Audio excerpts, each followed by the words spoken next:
शत्रुपा जी बड़ी चतुराई के साथ में वरदान मांगती। भगवान ने शत्रुपा जी से कहा कि वरदान मांगो। तो देखो पतिव्रता नारी किसे कहते हैं माता, और ध्यान सुन लो। पतिव्रता नाम का ऐसा कोई कठिन तपस्या नहीं है जो तुम्हें जंगल में जाकर के करनी पड़ेगी।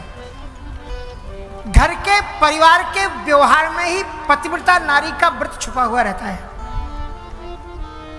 एक नारी की तपस्या से ही परिवार चलता है। और पति पर विश्वास, और पति को भी चाहिए कि कोई भी निर्णय ले तो पत्नी से पहले पूछ ले।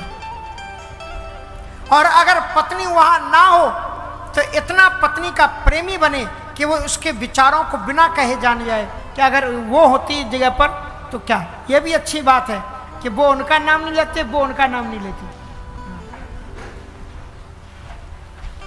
तो महाराज मनु से भगवान ने कहा वरदान मांगो। तो महाराज मनु ने वरदान मांग लिया। पर महाराज मनु को यह लगा कि अब ये बेचारी शत्रुपा भी मेरे साथ में खड़ी, वरदान ऐसा मांगो कि शत्रुपा को भी मेरे ही वरदान में वरदान मिल जाए। क्या पता बाद में अलग से इनको वरदान दिया जाए कि ना दिया जाए। लेकिन भगवान तो करुणा सागर है। भगवान ने शत्रुपा से कहा कि भाई तुमने भी उतनी तपस्या की है जितनी इन्होंने की, और जन्म के बाद में कोई कहीं चला जाता है, कोई कहीं चला जाता है, तो तुम जो चाहती हो तुम बोलो। तो शत्रुपा ने कितनी सुंदर बात कही। और ऐसा बोलना सीखो पति के प्रति।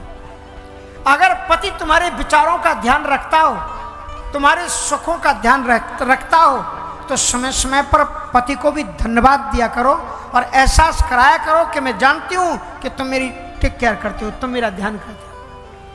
नहीं तो कुछ श्रीमान जी लोगों का आदत होता है, दूसरे के घर में जब भोजन करेंगे ना तो खूब प्रशंसा करेंगे। हाँ, श्रीमती जी साथ में बैठी और किसी के घर में भोजन करने गए, कहा भाभी ये कढ़ी पकौड़ी तो आपने बड़ी ऐसी हमने कभी खाई नहीं, इतनी सुंदर आपने बनाई। अब श्रीमती जी बगल में बैठी, वो कहती है इधर देखो जरा, घर चलो फिर पूछे। और फिर जब घर आते हैं तब फिर पूछती खाए बड़े लट्टू हो रहे थे, तुमने ऐसी कभी कढ़ी नहीं खाई। इसलिए श्रीमान जी अगर आपको अच्छा भोजन करना है तो बाहर की प्रशंसा बाद में करना, पहले अपनी पत्नियों की प्रशंसा की। अरे वाह क्या सुंदर घर सजा के रखा है, कितना सुंदर आपने। एक दिन अगर आपने प्रशंसा कर दी तो दूसरे दिन आपको थाली में 2 सब्जी मिलेंगी। हाँ, नहीं तो एक ही खाते रहोगे चुपचाप।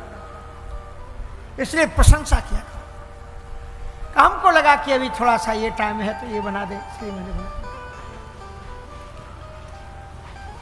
महाराज शत्रुपा जी ने क्या कहा, भगवान कह रहे हैं सामने खड़े, अच्छा मौका था कि जो मांगना हो मांग लो। पर शत्रुपा जी ने क्या कहा कि जो बरनाथ चतुर निप मांगा, सोई कृपालु मुहि अति प्रिय लागा। जो बरनाथ चतुर निप मांगा, सोई कृपाल मुहि अति प्रिय लागा। शत्रुपा जी कहती है कि महाराज ये जो मेरे पतिदेव है ना ये बड़े चतुर हैं। अच्छा, चतुर क्यों कहा? चतुर इसलिए कहा कि जो वर नाथ चतुर न मांगा, ये हमारे पतिदेव बहुत चतुर हैं। इन्होंने मुझे जो चाहिए वो उन्होंने अपने वरदान में मांग लिया, और इनके वरदान में मेरे लिए भी खुशियां छुपी हुई हैं। इन्होंने ये कहा ना कि आप मेरे बेटे बनो, तो आप जब बेटे बनोगे तो माँ ये थोड़ी बनेंगे, आप कोख में तो मेरी ही आओगे ना। क्या आप ये चाहते हो कि माँ कोई और बन जाए और इनके बेटे बन जाओ आप?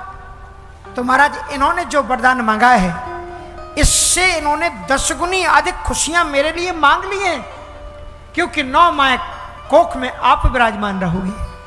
मेरी गोद में सोज प्रेम भगतिवश कौशल्या की गोद, जो निर्गुण है निराकार है, वो परमात्मा कौशल्या की गोद में लाला बन करके खेलेगा। इससे बड़ा मेरे जीवन में सुख और क्या हो सकता है? मुझे कुछ नहीं चाहिए। जो बरनाथ चतुर नप मांगा, सोई कृपालु मुहि अति प्रिय लागा। फिर भी भगवान ने कहा वो तो तुम ही रहोगी मेरी माँ, फिर भी क्योंकि जो पतिव्रता नारियां होती हैं, जो पति के साथ में पूजन में बैठती हैं, जो पति के साथ में यज्ञ की परिक्रमा करती हैं, जो पति के साथ में गुरु की शरणागति जाती हैं, जो पति के साथ में तीर्थ यात्रा करती हैं, जो पति पत्नी के विचार मिलके चलते हैं, उनका ही घर स्वर्ग होता है। जिसमें पत्नी का विचार अलग हो और पति का विचार अलग हो, वो घर कभी स्वर्ग बन नहीं सकता। इसलिए सबसे पहले अपने घर को स्वर्ग बनाओ। पत्नी और पति के दोनों के विचारों की एकता होनी चाहिए, जैसे मनु और शत्रुपा की। एक दूसरे के ऊपर न्योछावर करना सीखो। मनु ने शत्रुपा के ऊपर डाल दिया, शत्रुपा ने मनु के ऊपर डाल दिया। संसार में सबसे ज्यादा हितैषी अगर तुम्हारे घर में कोई है तो तुम्हारी पत्नी से बड़ा हितैषी तुम्हारा कोई हो नहीं सकता। संसार में अधिक प्रेम करने वाला कोई है तो पत्नी से अधिक प्रेम करने वाला कोई हो नहीं सकता।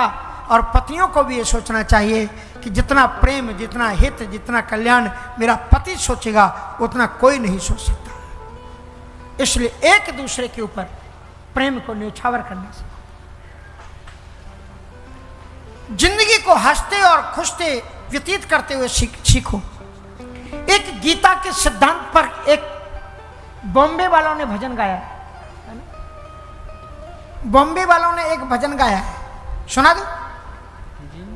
फिल्म ही का है,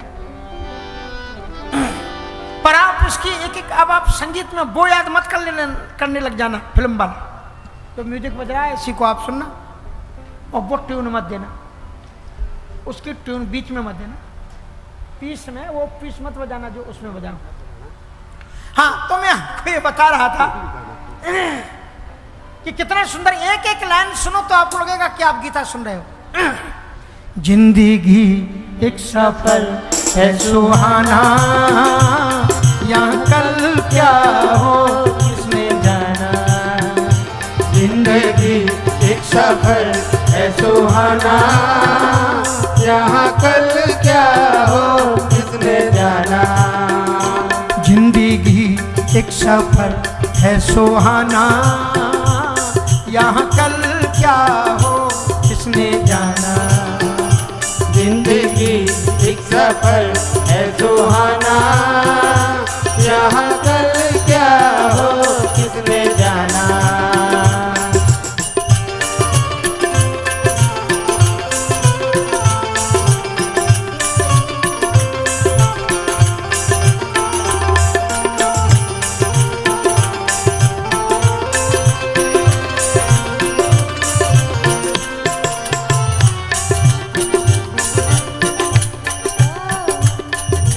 चांद तारों से चलना है आगे, चांद तारों से चलना है आगे।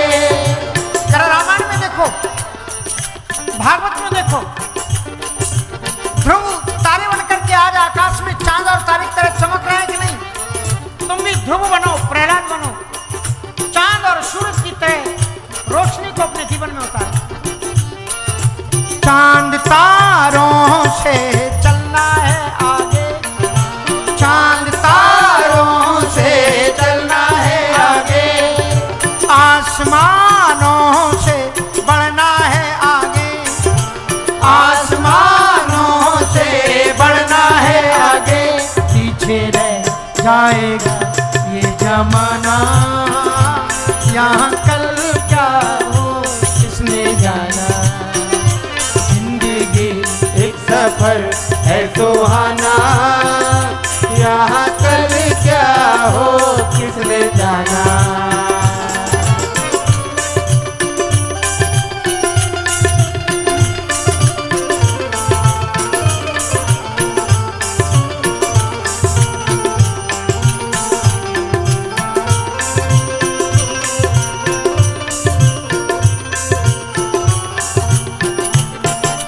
हंसते गाते जहाँ से गुजर, हंसते गाते यहाँ से गुजर। Be happy in every situation. हर एक परिस्थिति में मुस्कुराना सीखो। आपत्तियां अपने आप आपके जीवन से चली जाएंगी और जो थोड़ी सी आपत्तियों में टूट गया, फूट गया, वो बर्बाद हो जाता है। मुस्कुराते रहो, गीत गाते रहो। हंसते गाते जहाँ से गुजर, हंसते गाते यहाँ से गुजर, दुनिया की तू परवाह न कर, दुनिया की तू परवाह न कर। मुस्कुराते हुए दिन बिताना, यहाँ कल क्या हो किसने जाना। जिंदगी एक सफर है सुहाना, यहाँ कल क्या हो किसने जाना।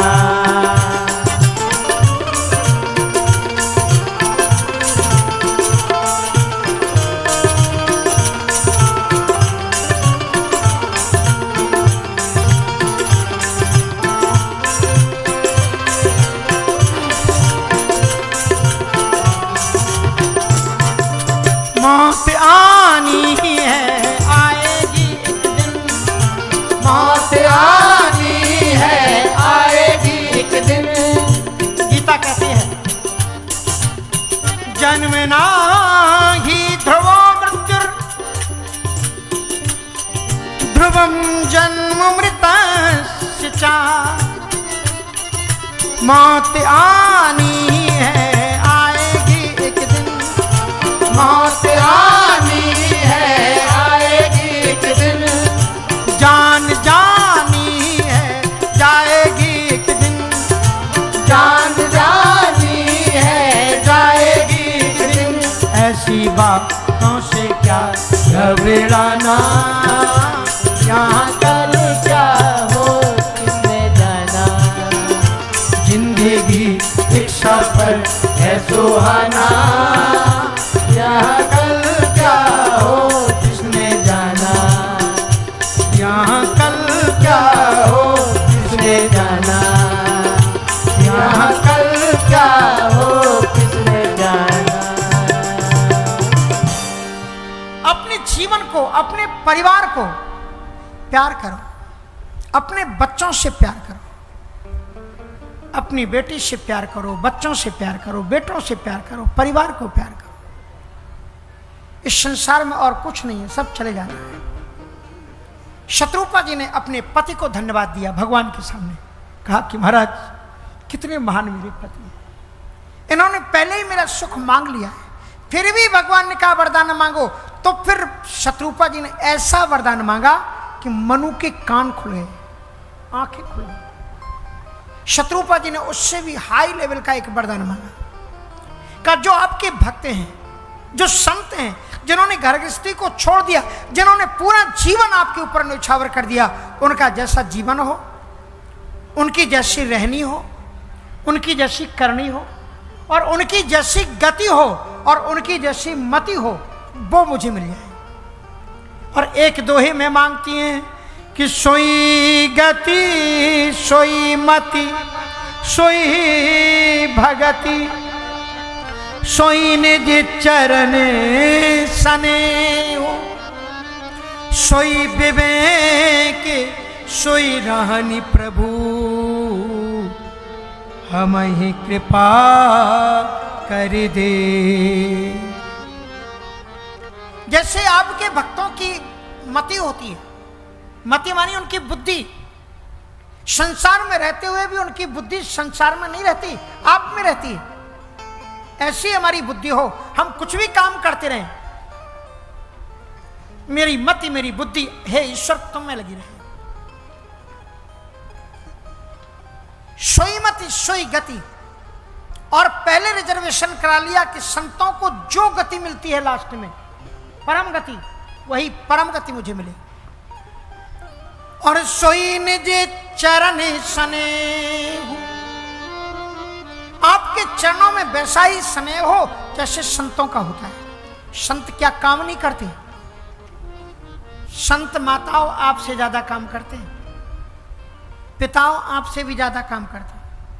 आप लोगों ने एक एक काम तो बांट लिया ना, कि रसोई का काम आप करोगे, ऑफिस का काम आप करोगे। महात्मा दो काम करते हैं, रसोई भी वही बनाते हैं और बाहर का काम भी वही करते हैं, डबल डबल काम होते हैं। आप इतने छोटे छोटे भगोना मांजते हो, उसके लिए भी मशीन ले आए, अब आ गई होगी इधर में। अमेरिका में तो सीधे बर्तन रख दिए मशीन में, मशीन धोएगी। और निकाल के बाहर रख देती। महात्मा के इतने बड़े बड़े भगवाने होते हैं, कभी जाकर के वृंदावन में सुदामा कुटी में देखना कि 4 महात्मा उतर जाएं तब ऐसे ऐसे मांजे उसको पत्थर से। क्या महाराज यहाँ भंडारा चल रहा है, यहीं पर होंगे बड़े बड़े बर्तन। इतने बड़े बड़े बर्तनों को महात्मा अपने हाथ से, लेकिन उसके बावजूद भी उनके मुखारविंद से राम राम राम राम सीताराम सीताराम सीताराम। काम करते रहो, नाम जपते रहो, जिंदगी की खुशियां सुधर जाएंगी, आपका जीवन आनंद में हो जाएगा, सुख में हो जाएगा। कौन कहता ही कि छोड़े कर काम को, अच्छा हो याद कर लो जरा राम को, मन से उनको कभी ना भुलाया करो, राम गोविंद गोपाल गाया करो, कृष्ण गोविंद गोपाल गा। हर एक बहुत सुंदर वरदान मांगा। भगवान ने कहा जाओ अभी तुम स्वर्ग में रहो, अब त्रेता में आपका अयोध्या के राजा बनोगे और तब मैं हो तुम्हारे साथ। और अत्यंत दिव्य भगवान की लीला। उसके बाद में एक राजा प्रतापभान का, वहां रावण कौन है? जय विजय नहीं है वहां पर रावण, रामचरितमानस में जो राम है। शंकर जी के गण भी यहां पर रावण नहीं है, यहां जलंधर भी रावण नहीं है, यहां रावण एक प्रताप भानु नाम का राजा है, वो रावण बना है। उसकी पूरा चरित्र रामचरितमानस में पढ़ लेना। We have not so much time so I can't explain it properly है, पूरा समय नहीं है इसलिए आपको। इतना महान राजा था कि वेदों में शास्त्रों में जितने भी सत्कर्मों का यज्ञों का वर्णन किया था, 12 सहस्त्र सहस्त्र ने किए सहस्त्र अनुराग, पर अच्छे अच्छे लोगों की मति मारी जाती, कपटी मुनि के चक्कर में आ गया और ऐसे वरदान मांगे कि 6 वरदान मांगे जो कभी पूरे हो नहीं सकते थे। जरा मरण दुख रहे तो तन समर जितै जन कोय। और अंत में एक कपटी मुनि के चक्कर में आकर के ब्राह्मणों का अपमान कर बैठा। ब्राह्मणों को, क्योंकि वो कपटी मुनि जो था उसका दुश्मन राजा था, वो चाहता था कि हम अपनी ताकत से तो इसे मरवा नहीं सकते, अगर तपस्वी ब्राह्मण इसे श्राप दे दें तो देखते देखते नष्ट हो जाएगा।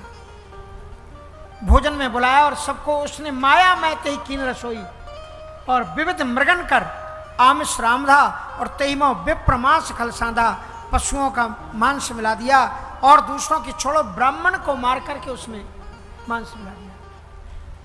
भोजन कर रहे थे, उसी समय आकाशवाणी हुई कि उठाओ विप्र निज निज गृह जाहू, ब्राह्मणों उठो। इसलिए भयो रसोई भूसुर मासु, और ब्राह्मणों ने श्राप दे दिया कि जाए निशाचर हो तुम, सम्मत मध्य नाच तब हो। और वही प्रताप भानु राजा आगे चल करके रावण बनाए। 10 सिर ताहि 20 भुज दंडा, रावण नाम वीर बर बंदा। 10 सिर ताहि 20 भुज दंडा, रावण नाम वीर बर बंदा। 10 सिर ताय 20 भुज दंडा, 10 सिर और 20 भुज दंडा।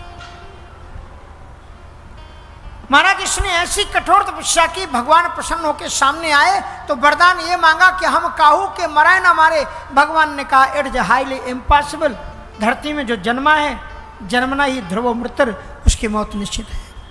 कुछ और वरदान तो कहा बानर मनुज जात दो बारे, बानर और मनुष्यों से मुझे कोई चिंता नहीं, ये वरदान मांगा।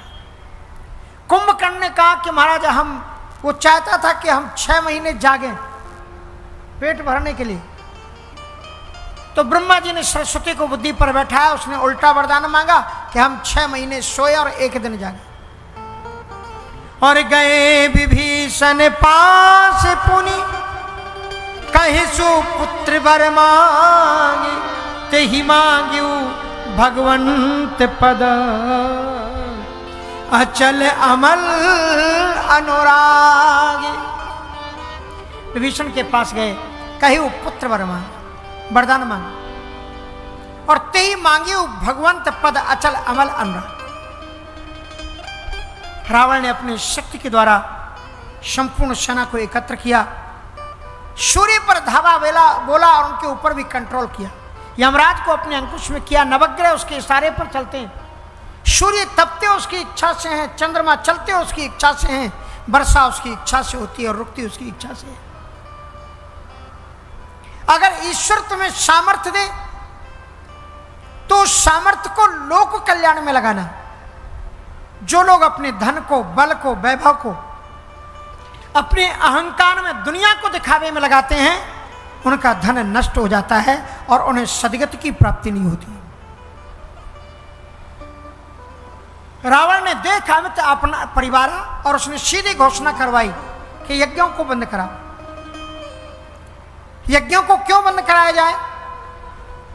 क्या यज्ञों में ये जो वैदिक ब्राह्मण हैं, मंत्र परम लघु जासवस विधि हरिहर सुर सर्व, मंत्राधीनो देवता और ते मंत्रा ब्राह्मणाधीना, सारे देवता मंत्रों के अधीन हैं और वो मंत्र ब्राह्मणों के अधीन है। इसलिए तिनके जाए करो तुम बाधा, यज्ञों में बाधा करो। यज्ञों में ये ब्राह्मण लोग मंत्र बोल करके देवताओं को आहुतियां डालते हैं और उससे पुष्ट होकर के वो बलवान हो जाते हैं। यदि यज्ञ बंद कर दिए जाएं तो देवताओं को कुछ भी खाने को नहीं मिलेगा। तो क्षुधा छीन बलहीन नर सहज ही मेरे हैं आए। तो कौन कौन सी चीजों पर प्रतिबंध लगाया रावण ने? ध्यान रखना, अगर आप उन कामों को नहीं करते हो तो आप भी रावण के अनुशासन को आज भी मान रहे हो। द्विज भोजन मुख होम श्राद्धा, ब्राह्मणों को भोजन बंद करवाया उसने। इसलिए ध्यान रखो कि वर्ष में जब जब आपको पूर्ण मुहूर्त क्षण मिले, पिताजी की पुण्यतिथि हो, माता की पुण्यतिथि हो, अपना कोई शुभ कर्म हो, बच्चे का जन्मदिन हो, तो ब्राह्मणों को जरूर बुलाओ, क्योंकि उनके भोजन ग्रहण करने से ठाकुर जी को प्राप्त होता है।